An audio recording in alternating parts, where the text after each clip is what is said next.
Bienvenue sur le podcast Légitime, le podcast déculpabilisant pour toi qui t'es déjà senti trop ou pas assez.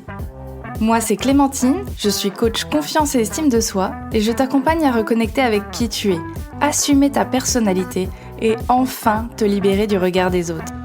Mon objectif, que tu fasses péter tous tes verrous, que tu oses être toi et que tu ailles à fond vers la vie de tes rêves. Retrouve chaque semaine des conseils, des clés, des retours d'expérience pour booster ta confiance et comprendre enfin que tu as de la valeur et que tu es légitime. Alors, tu es prête ? Hello et bienvenue dans cet épisode 9 du podcast Légitime. Aujourd'hui, j'avais envie de te faire un épisode un peu plus personnel et de te partager 3 principes de la PNL, donc programmation neurolinguistique, qui honnêtement ont changé ma vie et ma perception de moi et des autres. Donc pour commencer, je vais t'expliquer un petit peu ce que c'est la PNL parce que peut-être que tu ne connais pas, et ensuite je te parlerai de ces 3 principes en te donnant des détails pour que tu puisses un petit peu te représenter. Donc avant que je démarre, je t'invite à t'abonner au podcast pour que tu ne loupes rien de tous ces déclics, retours d'expérience et puis que tu fasses partie de la communauté légitime.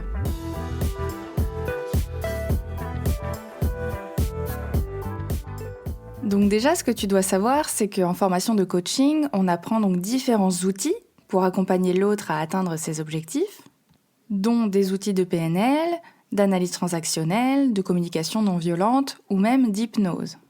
Donc tu apprends vraiment les bases. Et derrière, c'est toi qui vas te spécialiser dans différents de ces outils, ceux que tu affectionnes le plus finalement. Donc moi, comme tu l'auras compris, je me suis dirigée vers la PNL, programmation neurolinguistique. Et comme je sens que tu trembles de suspense, je vais t'expliquer ce que c'est tout de suite. Ce qu'il faut savoir, c'est que les fondateurs de la PNL, Bandler et Grinder, se sont posé la question suivante. Comment les personnes qui réussissent, qui communiquent bien, qui arrivent à initier des changements dans leur vie, comment font-elles ? Comment font-elles pour réussir finalement ? Est-ce qu'il n'y aurait pas des façons de fonctionner, des façons de penser communes ? Et de l'observation de ces personnes est née la PNL. C'est donc un modèle, une boîte à outils, qui permet de mieux communiquer avec les autres, car on les comprend mieux et on se comprend mieux. Elle permet aussi d'initier le changement, puisqu'on va chercher quels sont nos objectifs, qu'est-ce qui est vraiment important pour nous, et quelles sont les croyances et blocages qui nous bloquent aujourd'hui dans notre épanouissement. Qu'est-ce qui fait qu'on a du mal à changer, qu'on a du mal à passer à l'action ? Finalement, la PNL, c'est un outil exceptionnel pour apprendre à se connaître, apprendre à mieux se comprendre, à mieux analyser nos pensées et en faire quelque chose de positif, de bénéfique pour nous. Et évidemment, c'est très très vaste, mais je ne vais pas m'étendre sur le sujet aujourd'hui. Si jamais ça t'intéresse, n'hésite pas à me faire un retour en commentaire ou sur Instagram.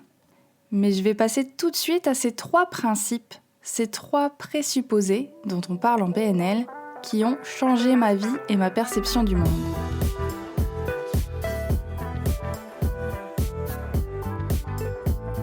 Pour le premier, je vais tricher un petit peu puisque je vais regrouper 2 ou 3 présupposés de la PNL.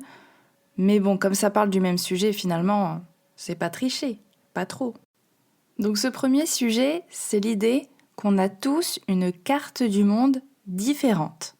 Donc je t'explique tout de suite ce que c'est la carte du monde. En gros, c'est ta vision du monde, c'est ta réalité, c'est comment tu perçois les choses, comment tu perçois la vie, les interactions avec les autres, avec le monde en général, quoi. Tu peux te le représenter comme une vraie carte du monde, par exemple la version papier, la version Google Maps et la version sur Apple sur plan. Tu auras 3 cartes du monde qui seront différentes car présentées d'une manière différente. Le sujet restera le même, mais tu verras peut-être des différences de couleurs, des différences de représentation, de pictogrammes. Enfin, tu vois l'idée quoi. Donc si tu le transfères sur nous, communs des mortels, ça veut tout simplement dire qu'on a une façon de se représenter le monde, la vie, etc. Mais qu'en fonction de nos expériences, de notre lieu de naissance, de notre éducation, de nos rencontres, eh bien, on va créer notre propre carte du monde, ou notre propre valise, si tu veux, pour voyager dans ce monde-là. Comme on dit, on ne part pas tous avec le même bagage et peut-être que sur le chemin, on perdra des choses, rajoutera des choses, mettra des autocollants sur la valise. Bref, tout peut être modifié, tout peut évoluer. Et comme je suis dans l'image du voyage depuis le début du podcast, pour te le représenter encore une fois, c'est un petit peu comme quand tu es à l'aéroport, que tu attends ton bagage et qu'évidemment, tu as pris une valise noire, comme à peu près les 3/4 des gens. Comment tu vas faire pour la différencier ? Peut-être qu'il y aura un autocollant ou un porte-clés particulier qui n'appartient qu'à toi.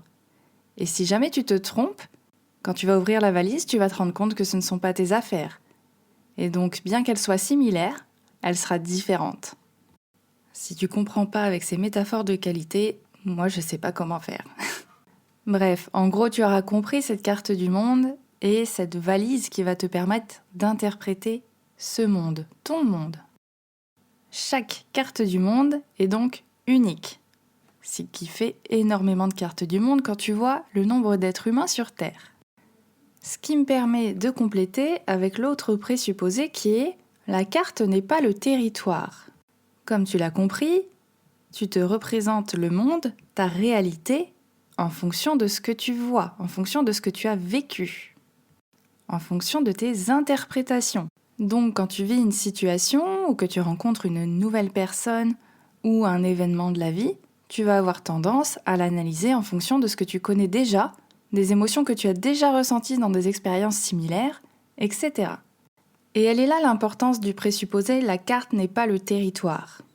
C'est que ta représentation du monde, elle est basée sur tes valeurs, sur tes croyances, sur tes expériences, mais elle est différente du monde tel qu'il est réellement. Pourquoi c'est important dans une enquête pour cambriolage de banque, par exemple, d'avoir plusieurs témoins ? C'est parce que notre cerveau va aller sélectionner les informations qui lui semblent familières et il va les interpréter comme telles. Il ne prendra pas en compte toute la scène, tous les détails, tous les événements.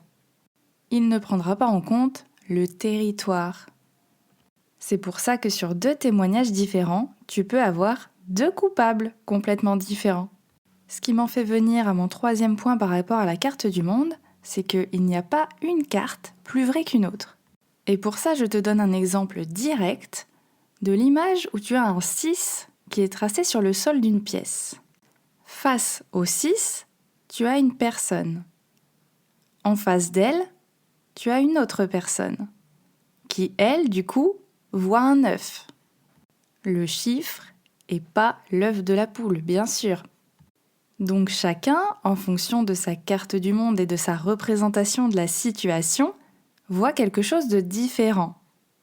Et si ces personnes sont un petit peu bornées, ça peut même venir au conflit, puisqu'il y en a une qui voit un 6 et l'autre qui voit un 9. C'est un petit peu comme le débat pain au chocolat et chocolatine. Mais au final, entre ces 2 personnes, est-ce qu'il y en a une qui a tort ? Parce que finalement, en fonction du point de vue, ça peut être un 6 ou un 9. Et c'est pour ça en fait que j'aime beaucoup ces présupposés de la PNL sur la carte du monde des gens et sur sa propre carte du monde. Personnellement, ça m'a permis de prendre un recul énorme sur ce que j'imaginais des autres. Ça a un peu fait mal à mon ego également parce que ça veut dire aussi que ma façon de faire n'est pas la sagesse incarnée et qu'il y a peut-être d'autres manières de faire.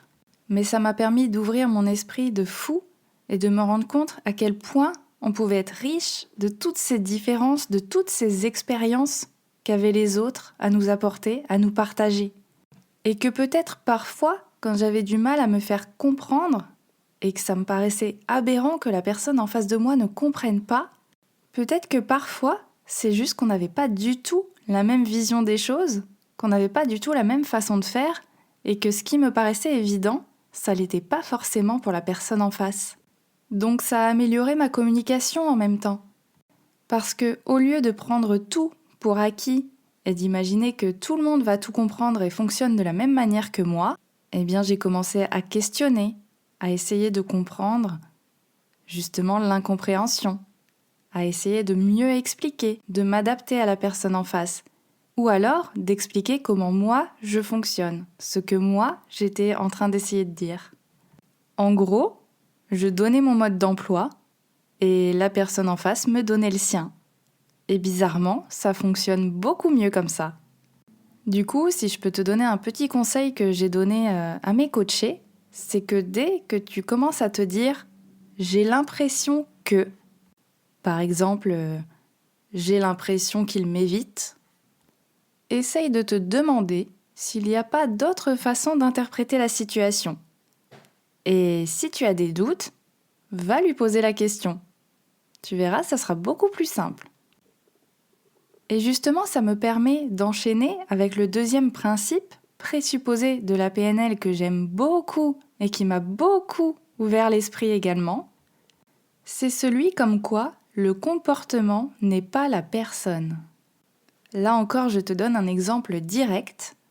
Quand moi, j'ai faim, que je suis fatiguée et peut-être un peu stressée, je peux avoir tendance à être un petit peu irritable, voire désagréable. Donc mon comportement, il suit. Peut-être que je vais être un petit peu sèche dans mon ton. Peut-être que je vais carrément envoyer chier les personnes autour de moi. Bref, c'est un comportement qui n'est pas très approprié et pas très sain non plus. Mais est-ce que ça fait de moi une personne désagréable tout le reste du temps ? Est-ce que ça me qualifie ? Est-ce que ça fait partie intégrante de ma personnalité et de qui je suis ? J'ose m'avancer en disant que non. J'espère pas, sinon mon propos n'a aucun sens. Mais en gros, tu comprends que ce n'est pas parce qu'à un moment donné, j'ai eu un comportement inapproprié que ça fait de moi une personne désagréable 100% du temps. C'est comme quand tu croises un collègue, une collègue par exemple à la machine à café, tu lui dis bonjour et t'as pas de réponse. Peut-être que ton premier réflexe, ça va être de te dire « Non mais lui de toute façon, il est égoïste, il s'en fiche de tout le monde. En plus, il est mal poli, donc franchement, aucun intérêt ce mec-là. » Peut-être que tout simplement, cette personne, à ce moment-là, elle a eu une mauvaise nouvelle le matin même, son pneu a crevé, ou elle a très très mal dormi. Peut-être qu'elle est perdue dans ses pensées et qu'elle n'a même pas entendu ton bonjour. Mais parce que on a tendance à se dire que si elle a tel comportement à tel moment, c'est que c'est une personne mal polie ou voilà, désagréable, on catégorise tout de suite. Donc après, évidemment, c'est notre cerveau qui a tendance à se faire une idée très rapidement de ce qu'il a en face de lui pour donner du sens à ce qui se passe.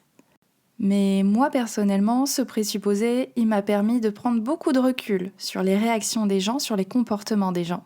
Ça me permet de toujours me poser la question, avant de juger, avant de porter une critique sur la personne en face de moi, qu'est-ce qui a pu mener à ce comportement ? Qu'est-ce qui peut faire qu'elle agit comme ça ? Qu'est-ce qui s'est passé dans sa vie, dans sa journée ? Qu'est-ce qui peut faire qu'elle a un tel comportement là tout de suite ? Parce que si tu prends quelqu'un de ton entourage qui peut-être pique une colère ou est un peu désagréable avec toi, tu vas pas lui en tenir rigueur tout le reste de sa vie. Généralement, tu te poses un peu la question de te dire qu'est-ce qui lui arrive, pourquoi d'un coup là ça pète un câble. L'idée c'est de transposer ça même aux inconnus, à tes collègues, à ton patron. Évidemment, c'est pas les bisounours, je te demande pas d'accepter des comportements inacceptable. C'est clairement pas l'objectif, quand il y a des choses qui vont à l'encontre de tes valeurs, de tes principes, tu n'es pas obligé de l'accepter. Mais c'est juste une manière de réfléchir à qu'est-ce qui a pu mener à ce comportement. Pourquoi on en est arrivé là ? Disons que ça ouvre à une meilleure compréhension de l'autre et à une plus grande tolérance finalement. Je dirais même que c'est une grande preuve d'humilité.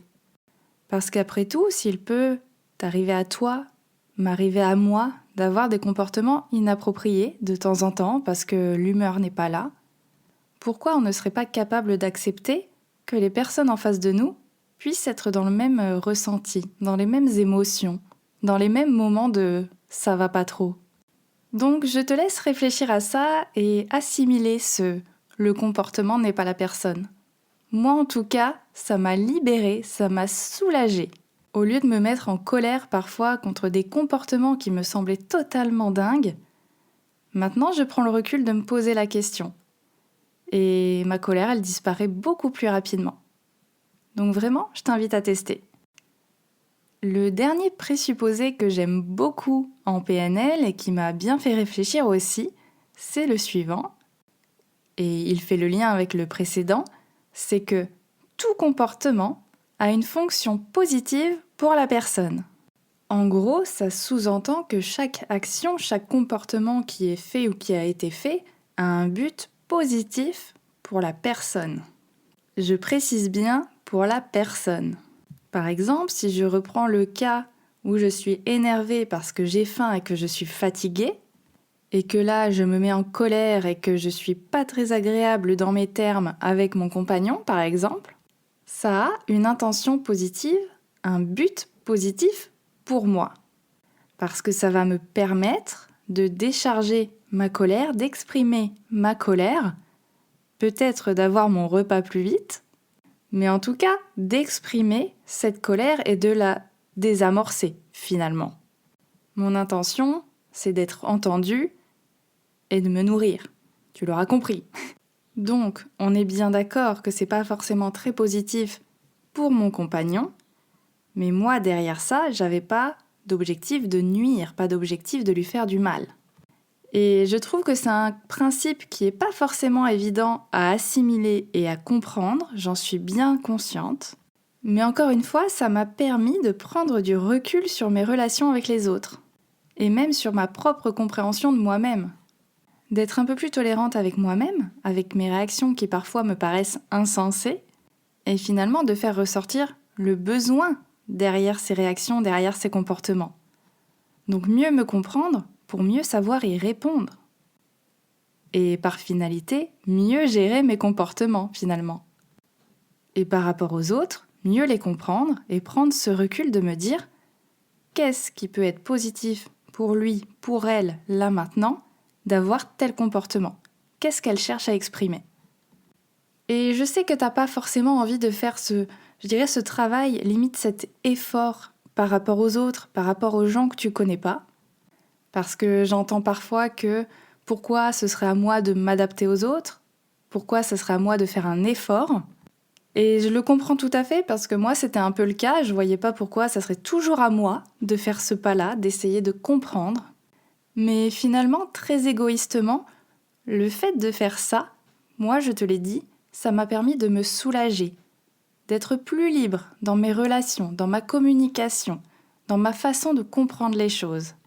Finalement, ça m'a permis de lâcher prise, de me dire que je ne pouvais pas contrôler ce qui se passait en face de moi, puisque de toute façon, je n'avais aucune idée de ce qui se passait dans la tête des gens en face de moi.